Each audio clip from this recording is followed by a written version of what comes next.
Sahabat kabar Islam yang budiman. Kesempatan kali ini, kami akan kisahkan peran kakek Habib Lutfi bin Yahya Pekalongan dalam pembentukan organisasi terbesar di dunia, yakni Nahdlatul Ulama.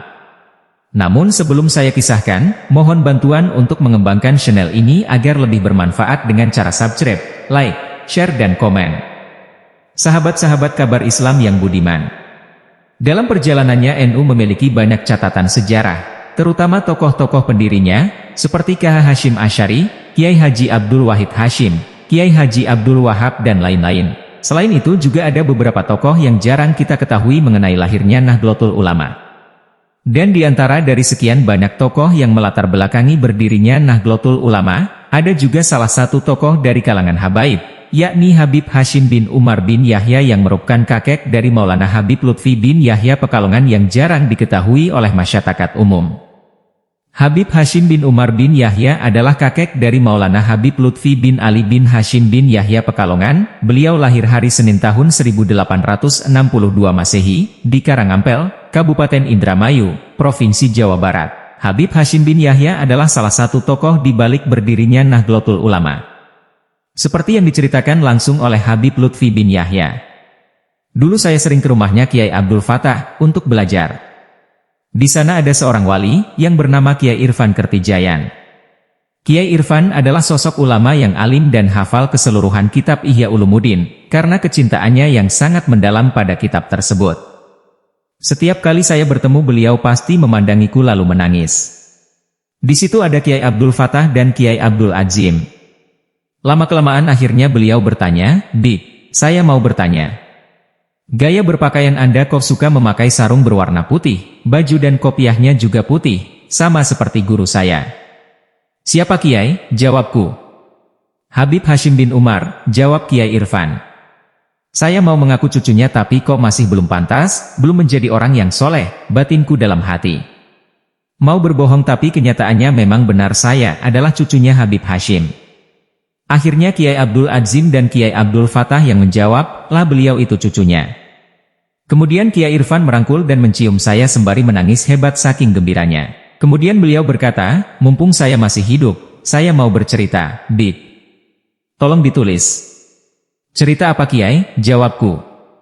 "Begini," kata Kiai Irfan mengawali ceritanya. "Mbah Kiai Hashim Asy'ari setelah beristihara, bertanya kepada Kiai Khalil Bangkalan. Bermula dengan mendirikan Nahdlatul Tujar dan Nahdlah-Nahdlah yang lainnya, beliau merasa kebingungan.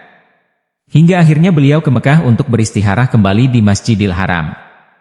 Di sana kemudian beliau mendapat penjelasan dari Kiai Mahfudz et-Turmusi dan Syekh Ahmad Nahrawi, ulama Jawa yang sangat alim. Kitab-kitab di Mekah kalau belum ditahqiq atau ditandatangani oleh Kiai Ahmad Nahrawi maka kitab tersebut tidak akan berani dicetak.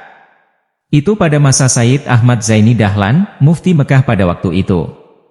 Syekh Mahfudz et-Turmusi dan Syekh Ahmad Nahrawi dawuh kepada Kiai Hashim Asy'ari, 'Kamu pulang saja.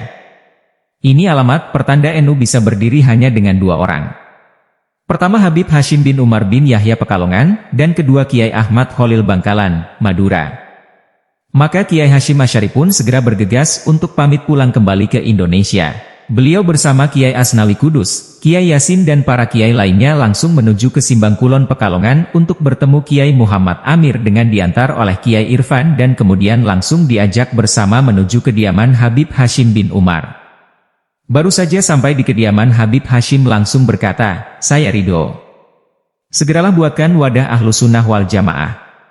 Ya Kiai Hashim, dirikan, namanya sesuai dengan apa yang diangan-angankan olehmu, Nahdlatul Ulama. Tapi tolong, namaku jangan ditulis." Jawaban terakhir ini karena wujud kerendahan hati Habib Hashim. Kemudian Kiai Hashim Asy'ari ingin dibacakan ilmu oleh Habib Hashim. "Bib, saya ingin mengaji hadits di sini. Sebab Anda punya sanad-sanad ilmu yang luar biasa." Makanya Kiai Hashim Asy'ari tiap Kamis wage pasti mengaji di Pekalongan bersama Sultan Hamengkubuwono IX. Jadi Sultan Hamengkubuwono IX itu orang yang alim dan ahli thariqah. Setelah dari Pekalongan Kiai Hashim Asy'ari pergi ke Bangkalan Madura untuk bertemu Kiai Ahmad Khalil Bangkalan. Namun baru saja Kiai Hashim Asy'ari tiba di halaman depan rumah Kiai Khalil sudah mencegatnya dan berkata, "Keputusanku sama seperti Habib Hashim."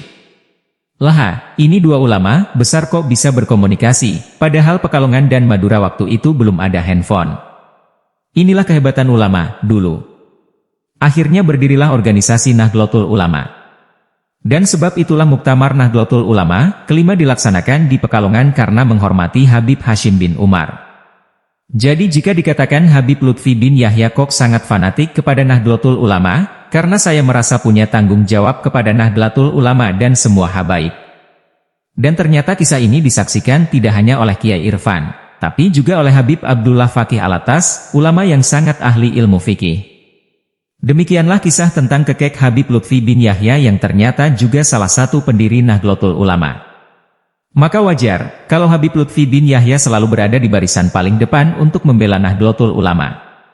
Dari kisah ini kita bisa ambil kesimpulan, bahwa para habaib dan ulama, pribumi tidak bisa dipisahkan, dan jangan dibentur-benturkan. Secara garis nasab para habaib adalah keturunan Nabi yang berdakwah untuk ajaran Nabi Muhammad. Sama dengan ulama, yang juga berdakwah untuk ajaran Nabi Muhammad.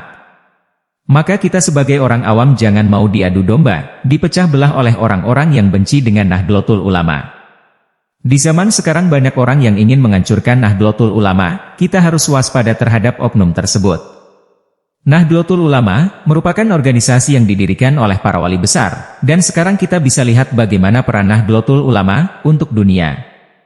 Sudah lebih dari 1 abad Nahdlatul Ulama berdiri. Namun eksis mendakwahkan ajaran Nabi Muhammad dengan ramah dan santun sehingga bisa diterima banyak kalangan. Cara dakwahnya sama seperti Wali Sanggo dengan tetap menjaga budaya orang Jawa.